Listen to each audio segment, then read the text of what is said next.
Yes, we killed Sushant. हम ही सुशांत की अच्छी मूवीज़ को थिएटर्स में देखने नहीं गए और उनकी कुछ ब्रिलियंट मूवीज़ के बदले हमने कौन सी मूवी देखी?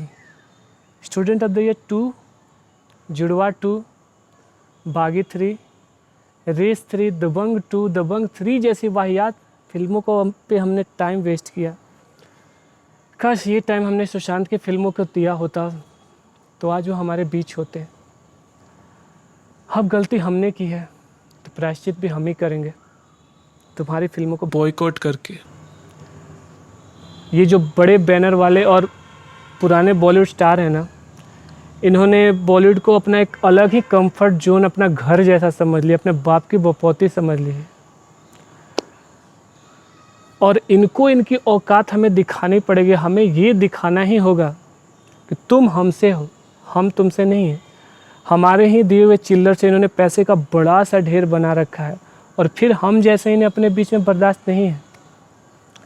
सुशांत को मैं तब से फॉलो कर रहा हूँ जब से उन्होंने वो टीवी सीरियल किया था पवित्र रिश्ता। उससे पहले भी कुछ टीवी सीरियल्स किए थे उन्होंने, लेकिन तब मैं उन्हें नहीं जानता था। पवित्र रिश्ता के बाद वो काफ़ी पॉपुलर हो गए थे। उसके बाद का उनका स्ट्रगल हमने देखा है।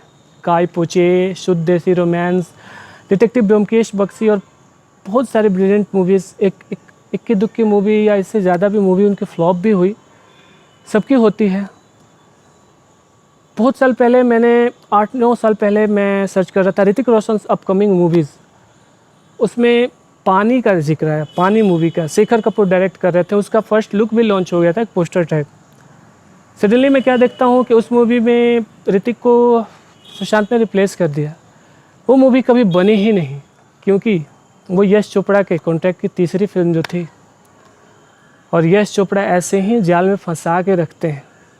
उसके बाद सुशांत को रामलीला जैसे ब्रिलियंट मूवी भी ऑफर हुई, लेकिन तब तक सुशांत यश चोपड़ा के जाल में थे, यश राज बैनर के जाल में थे, और बॉन्ड के अनुसार वो नहीं कर सकते थे किसी और की फिल्म। यश चोपड़ा ने उन्हें ये भी कहा, यश चोपड़ा या आदित्य, यश राज बैनर के किसी भी आदमी ने उनसे कहा कि तुम्हारे लिए बेफिक्रे मूवी तैयार है, बेफिक्रे जैसी वाहियात मूवी। चलो ठीक है, उस मूवी का भी बज़ था। वो मूवी भी सुशांत के हाथों नहीं लगी, उसे रणवीर सिंह ने किया, हम सब ने देखा। कुछ दिन पहले KRK की एक ट्वीट आई थी। उसमें KRK ने साफ जिक्र किया था कि यशराज मूवीज़, करण धर्मा प्रोडक्शन, नदियाडवाला ग्रैंडसन्स और पता नहीं कुछ बड़े बैनर्स की मूवीज़ ने बायकॉट किया था सुशांत को। I don't know why. ये वही इंडस्ट्री है जहां जिया खान ने सुसाइड किया था और कुछ ही दिनों बाद उसके एक्यूज्ड सूरज पांचोली को सलमान खान ने एक मूवी से लॉन्च कर दिया था। जिया खान को सब भूल चुके हैं। ऐसे ही फेसबुक पे भी मैंने कुछ पोस्ट्स देखे जिसमें लोगों का ये कहना था कि अरे क्या होगा इनके खिलाफ आवाज़ उठाने से, 2 दिन में लोग भूल जाएंगे। सीरियस, ये बात सही है। कुछ लोगों ने केस भी किया है, लेकिन ये बॉलीवुड का आकाओं का हम क्या बिगाड़ सकते हैं? 2 दिन में निर्दोष साबित हो जाएंगे। इन्हें इनके औकात हम खुद दिखा सकते हैं। इनके पापों की सज़ा, इनके कर्मों की सज़ा इन्हें खुद दे सकते हैं हम बॉयकॉट करके। एक यही रास्ता है हमें। अगर इन्हें हमारे जैसों, हम जैसों के बीच से गए एक बंदे से इतनी नफ़रत है तो हम इनके लॉन्च किए हुए, इनके बुआ के बेटे, चाचा के बेटे की फिल्में क्यों देखें? क्यों करण जौहर साहब? यही कहा था ना आपने।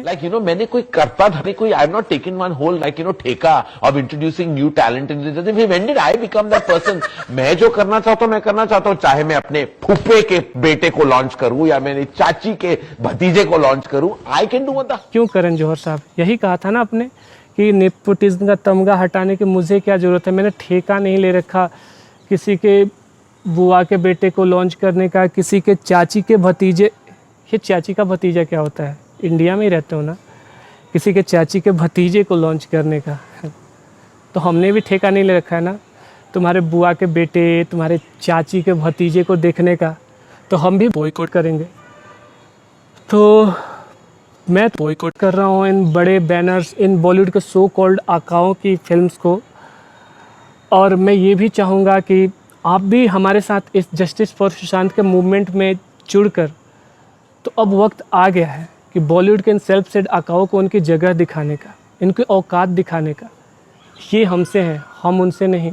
हमारे ही दिए पैसों से आज ये करोड़पति बने हैं और इन्हें गुस्सा बड़ा आता है यार।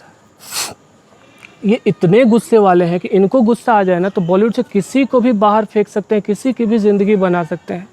तो हम भी अपना गुस्सा दिखाते हैं ना, हम भी इन्हें बताते हैं हम कौन हैं। और एक पर्सन है, उनके बारे में एक ही बात कहना चाहूँगा, बच्चन साहब, रेस्ट इन पीस। हाँ, कहीं पीसफुली रेस्ट तो फरमा ही रहे हो आप, क्योंकि आप तो बॉलीवुड के महानायक हैं सर, आपको तो लीडर की तरह आगे होना चाहिए था। लेकिन ऐसा क्या है कि मतलब आप बिल्कुल छुपे हुए हो बॉलीवुड में, मतलब सब कुछ शांति से हो रहा है आपके लिए, कोई भी ऐसा मुद्दा आता है उस पर आगे चढ़ आके आप नहीं बोलते हैं। क्या बॉलीवुड इतना बुरा है कि इनका मुंह दबा रखा है, आपका मुंह दबा रखा है इन लोगों ने? अगर बॉलीवुड के सबसे बड़े किंग का मुंह बॉलीवुड ने दबा रखा है तो फिर हमारे लिए कैसे सही हो सकती है? हम जैसे न्यू कमर्स जो जा रहे हैं हमारे में से, उनके लिए जगह कैसे सही हो सकती है? और टेक्नीशियन इन्हें हम जैसे ही चाहिए।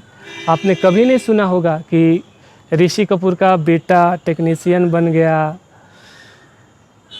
जितेंद्र का बेटा एडिटर है, अमिताभ बच्चन का बेटा सिनेमेटोग्राफर है। वो इन्हें कॉमन लोगों में से ही चाहिए, इन्हें कॉमन लोगों से ही अपनी सेवा करानी है। तो ये जो भी बिग बैनर्स फिल्में हैं जिनकी वजह से सुशांत आज हमारे बीच में, मैं ये नहीं कह रहा कि इनकी वजह से सुशांत ने सुसाइड किया ना, लेकिन आदमी सुसाइड तब करता है जब चारों तरफ से उसे अंधेरा दिखने लगता है। अगर बॉलीवुड ने उनका साथ दिया होता, उनकी पर्सनल लाइफ क्या थी ये किसी को नहीं पता, लेकिन अगर बॉलीवुड ने उनका साथ दिया होता तो एटलीस्ट आशा की एक किरण उन्हें दिखती। लेकिन बॉलीवुड ने उनके साथ कितना दोगला व्यवहार किया। सोन चिरैया जैसे ब्रिलियंट मूवी कब आई कब चली गई पता ही नहीं चला। अचानक हम सुशांत फैंस देखते हैं ड्राइव मूवी का ट्रेलर, बड़ा इंटरेस्टिंग लगता है कि एक big budget action movie Sushant की झोली में गई। ये मूवी फिर सडनली इतनी बिग बजट मूवी जिसका इतना बज़ था, वो OTT पे रिलीज़ हो जाती है। I mean why? उसके बाद छिछोरे जैसे ब्रिलियंट मूवी आती है, वो सुपर हिट होती है, लेकिन उसके बाद भी सुशांत का कोई बज़ नहीं।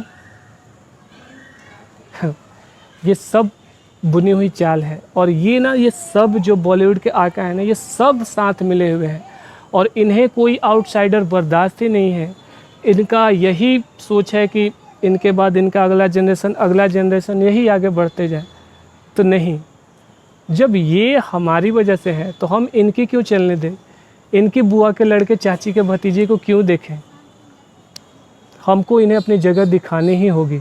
जब तक सुशांत को इंसाफ नहीं मिल जाता, इन सेल्फ शेड आकाओं को इनकी जगह नहीं दिखा दी जाती, जब तक मैं देख नहीं लेता कि आप सब भाई लोग मेरे साथ जुड़ के इन्हें बॉयकॉट कर रहे हैं, तब तक सुशांत के साथ मेरा ये मूवमेंट चलता रहेगा, हमारा ये मूवमेंट चलता रहेगा।